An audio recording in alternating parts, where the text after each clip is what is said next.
Yan, magandang hapon po sa inyo mga kaasingko. Dito po kami ngayon sa Forage Ridge Subdivision kung saan po ito po isa sa mga project po ng aming company.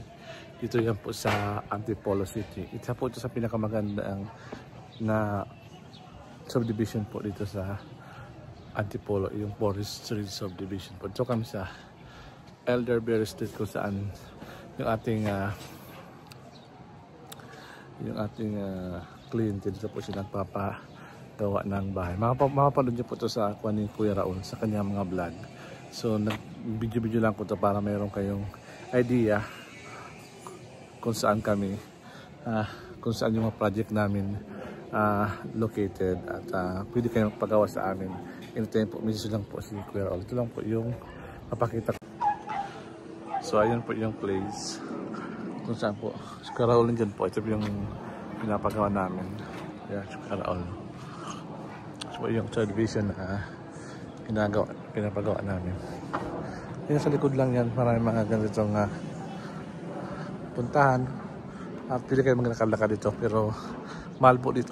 Alam ko po eh. Ayan. Yan. Dito kayo naman papunta po dun sa kanilang main office po. Ayan. Yan. Dito lang yan po sa Forage Ridge Subdivision po. Ayan. Diba? Ang ganda. Ayan, malapit na umulan. Kaya papasok na kami. Kinukuha lang namin yung ibang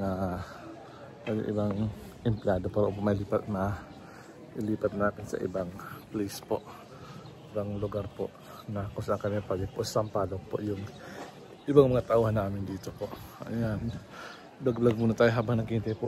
Kuya Raul habang po siya ay naghihintay ng mga tauhan para mailipat namin sa kabilang site po. Ayan po mga kasingko. Ayan, medyo tahimik po dito. Tapos maganda yung panahon at kalangitan. Pansin na kayo sa aking face kasi pag ganito medyo nangitim nga ako dahil sobrang init ka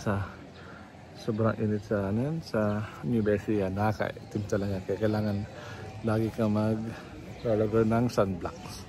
So ayan mga kasingko, dito lang yan sa Antipolo lugar. Diba? Napakaganda dito.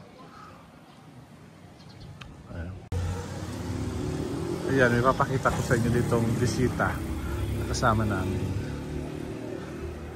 Ayan po, si Nadok, si Madam, at si ayan si Doc po, ayan o. Tapos si Mama Bear, ayan si Roel po. Ayan, kausapin natin si Mama Bear. Yes. Mama Bear, ano masabi mo dito sa subdivision na to, sa Antipolo Forage Ridge Subdivision? Ikaw ang sabi mo eh, ayaw mo dito eh. Kasi gusto mo sa Forbes Park, di ba? Oo, ikaw, gusto mo sa ganito? Ako, syempre mas gusto ko din sa Forbes Park kasi parang hindi pa siya masyadong parang ordinary lang na to, mga townhouse, di ba? Ay, sorry naman. Hindi ito. Hindi, pero siya pero look at the architectural design ko. Ay, Mama Bear, ano yung masabi mo sa mga design ng mga bahay pag dito? Pag i-compare ito sa bahay namin, napakaganda naman ito. Ganda-ganda. Parang pa siya, may pagka-American, di ba? Yung di ba wala silang mga bakod sa Amerika? Wala silang gate. Walang gate. Open agad. Open sila. May mini garden sa harap, may landscape, and then door, gano'n. Tapos may malaking space ng lupa. Meron din silang garage. Ayan, di ba? Halimbawa, Mama Bear, may tanong ako. Kung magpapagawa ka ng bahay, anong klaseng bahay?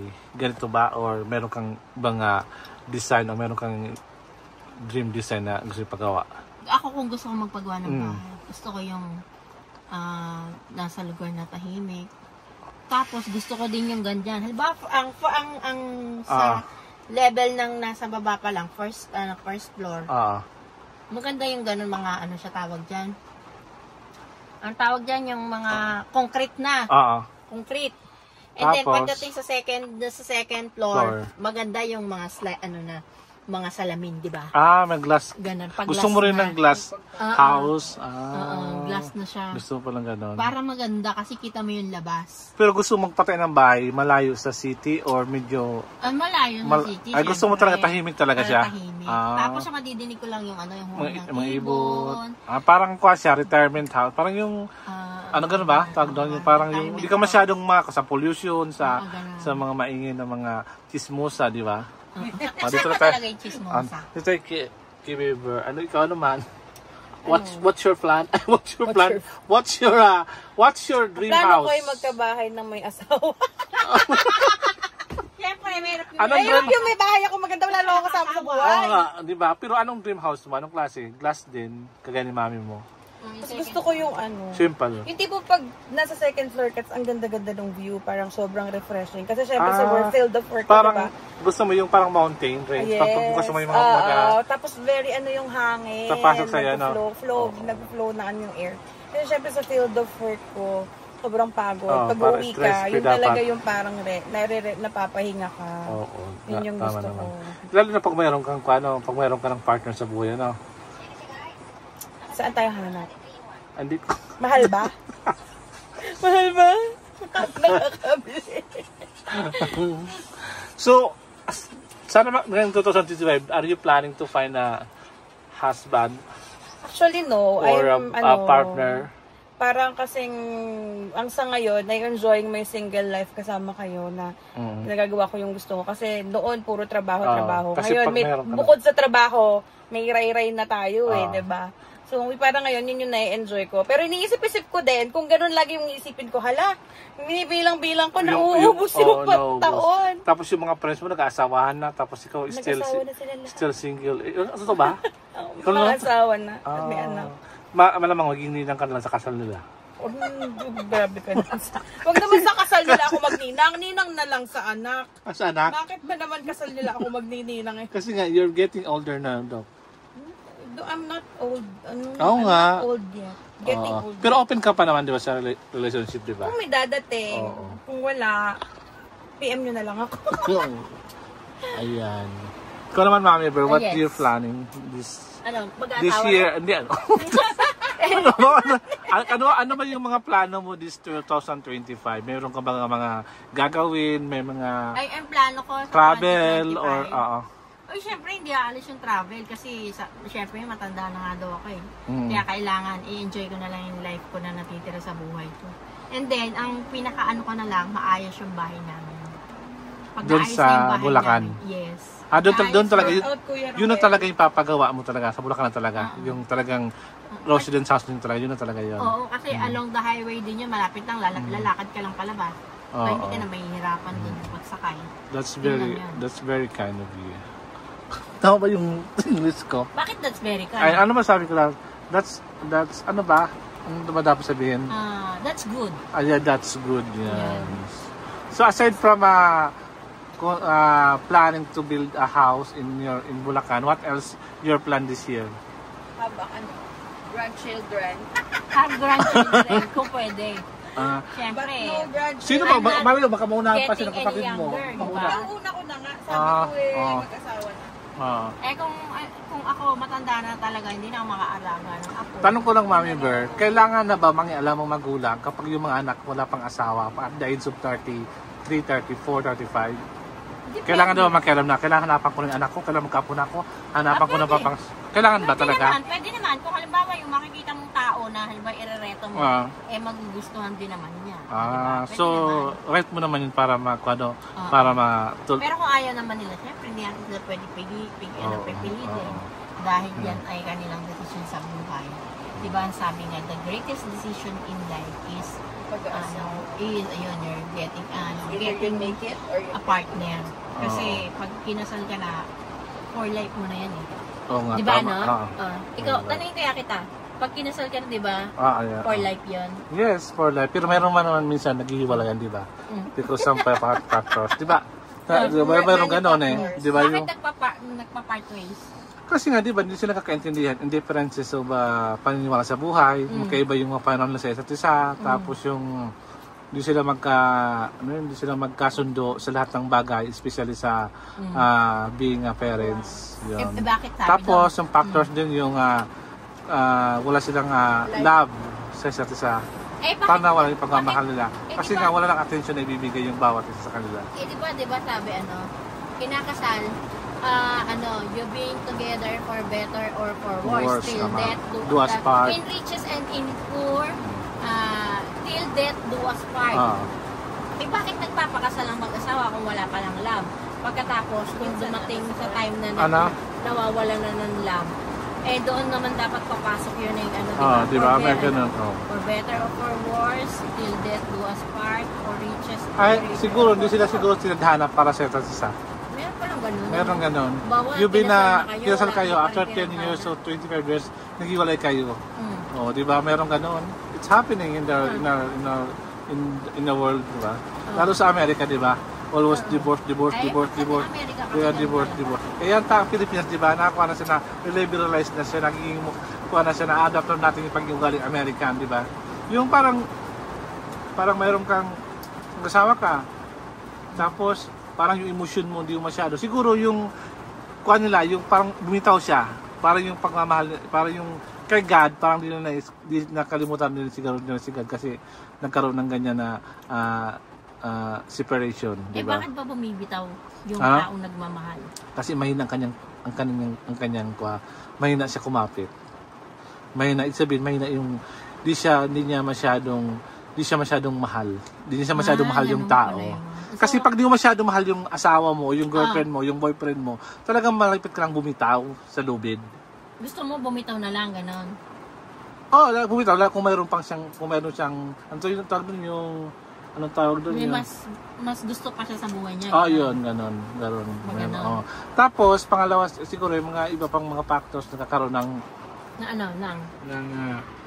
ganon na situation dahil nga siguro dahil yung pagkakaiba nila ng kasi paniwala tapos yung gusto na gawin ayaw ng babae, ayaw ng lalaki, gusto ko magpunta nyo, ayaw ng lalaki, ayaw ng babae, gusto ko lalo yung personality nila magkaiba.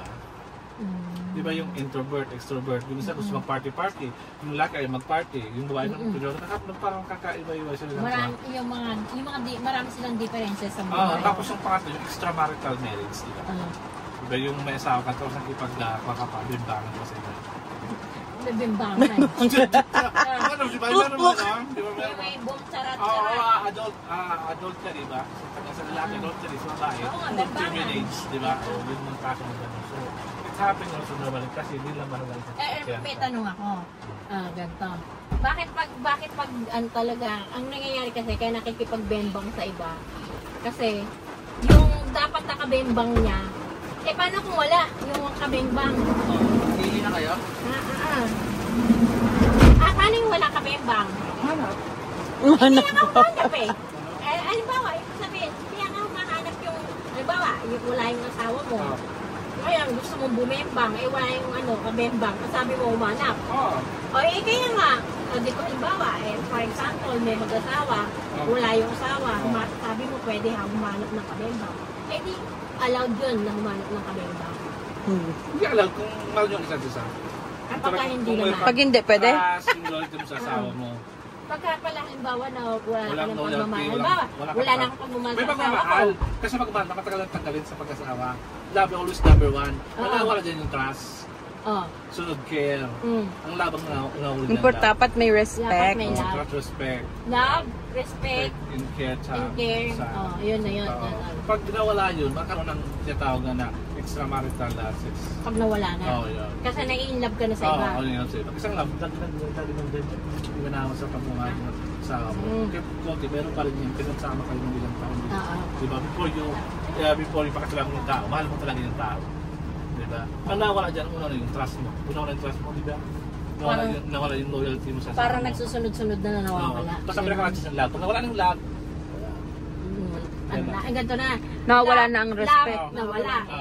Nung nawala si love, nawala ang respect. Ang mauna wala respect. Respect, trust. Nawala yung lahat yan. Nung nawala ang respect, nawala ang love. Kasi ang love, pag nandiyan pa yan, pwede pa mabalik yan. Kasi love is yung pagmamahal kasi. Pagmamahal sa mga asawa, pagmamahal talaga yung number yung love. Kasi parang yung love, walang respect. Oh, respect. Walang care, walang trust, walang loyalty mo, walang yung respect, di ba? Pag nawala lahat yan, pag nawala yung tutututo yan, hanggang sa love na wala, hindi nakatutok ng pera, babagsak lang yung kayo magkasama. May tendency na kayo magkaroon kayo ng separation. Chinismis ka pa. Chinismis ka pa dito. Nawala daw yung love mo dun sa katulad sa'yo. Oo nga, di ba ganun rin sabi? Kasi pili ka magkakaroon ka muna sabi. Ano? Pinanganunuro ng iba. Kasi pag nagkaroon pa ng iba, sabi yung unang pa mo, wala ka nang pa doon. Kasi marami akong experience niya because from my family, from my family, it's always happened like that.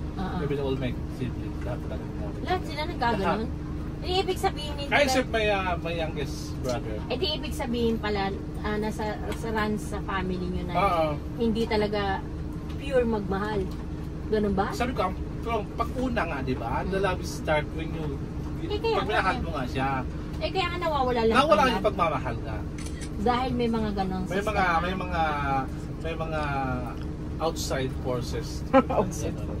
Uy, ganon. So ayun na, so mga kasing ko, sana may natutunan kayo about marriages. Dapat pag nagmahal kayo, kung pakasalan nyo, siguraduhin nyo na mahal nyo yung asawa nyo, yung partner nyo, bago yung pakasalan. Kaya kaya nangyari kay Doc, kaya isip muna siya, bago nyo pakasalan sa isang lalaki. Kailangan mahal nilang bawat isa. Diba? Kasi ayaw naman, hirap yan, in the end mag-iwalay kayo, diba? Para yung mga bata, kung may mga anak na kayo, diba? That's very traumatic experience. Ganyan sa inyo lahat, lalo sa mga babae. So yun lang masasabi ko sa inyo mga kasing ko. So love your mag-isip muna kayo bago kayo magpakasal at alamin nyo muna yung mga ugali bawat isa. Kasi yun ang mas para maintindihan nyo sila. Yun yung mga fixed marriage, di ba? Yung di ba first time nila kasalan sila, di ba? Arrangement marriage, yun. Pero may nagsabi na kung na-interview ako kasi sa India, di ba, sa Nepal, mostly yung tradition nila about arranged marriage, fixed marriage. Pinaras sa mga families. So sabi niya, hindi ko man siya mahal eh. Basta natawag kami, yung honeymoon namin, wala. Tapos hanggang nagkaroon na sila ng building love. Kasi isang bubong na sila, nag-building love na. Yun na, nagkaroon na sila love. Kasi sabi nila, kasi sa isang bubong na sila katira eh. Siyempre ayaw pa ng babae, nagtago-tago pa sila kasi hindi ko man kilala. I don't know, sino ba ito? Hindi kilala nila sa bubong, ibawat isa, ugali ng isang-isa. Yun. Hanggang nagkaroon ng love sa bawat isa. Yun ang kwento nila. Maganda yung gano'n, nagka-developan. Mahirap yung hindi. Baka hindi nagka-developan. Magkakaroon ng ibang mamahalin ulit. So ayun na nga mga kasing ko. Thank you very much. Salamat ito ng kayo. Bye.